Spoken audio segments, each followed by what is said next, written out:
Kailiwe.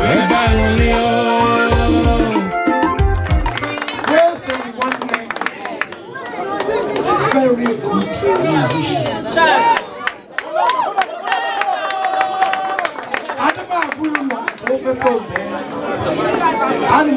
From the standpoint of an organized man, it is good. I haven't got any money on me, but I was stranded in Port Harcourt, you know.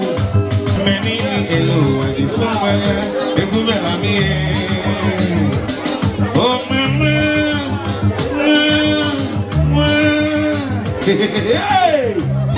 I know they laugh, but I get them from everywhere. Oh, Sophia Nikalaka. Ene muli mulezi mwa ine mibo proud ine mena nyobi utono ifi ne meno doluganya Osofia Nikalaka aha the mayor councilor Anambaju ezi nwanyi dị mma achalugo nwenye ome eziokwu ife ga-adịrị gị na mma mba monyukwu nọ n'ọgbọ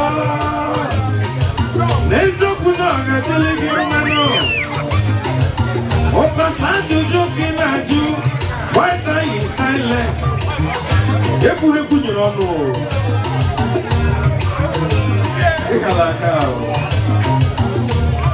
Eblusi Amerikene ka mụ kenesie nụ ndị Igbo kpọrọ m n'ọgbọ unu si mụ si bekwu ka mụ kenesie oyi m Ambassador George Uzonwano Ichie Oti Mgbodo mụ na n'Igbo eziokwu a ga-adịrị gị mma Anekuna Kiti of Sophia, one of Nibo.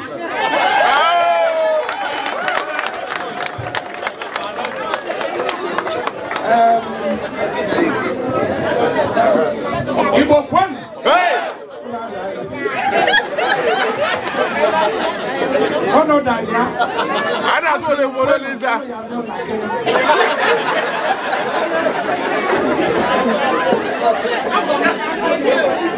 Adam happy now. Onwe wono mobana. Abonyo channel eba na da ni. Owore. Oni bo na eba. Ko onwe ndo channel. Ndi Igbo tabiara verse. Ozibon. You are in front of me. Ebe chakwa di mataso gaba ya no. Obi ju. No. Mana o nwere ife mere o nwere one young man pụtara ebe a na-agụ egwu eche na ọ mụrụ maka ọ yara m azụ wee sị nwanne very good musician. Adịm agụ ụlọ ofe tobe ana m ekwe from the standpoint of an organized man it is good. Ajumonye haronye nwe Bumoza ajumonye haronye Oringo Wilson Nwanne Ezekwu Africa na London Ashimekele Ndeji omume Ndimma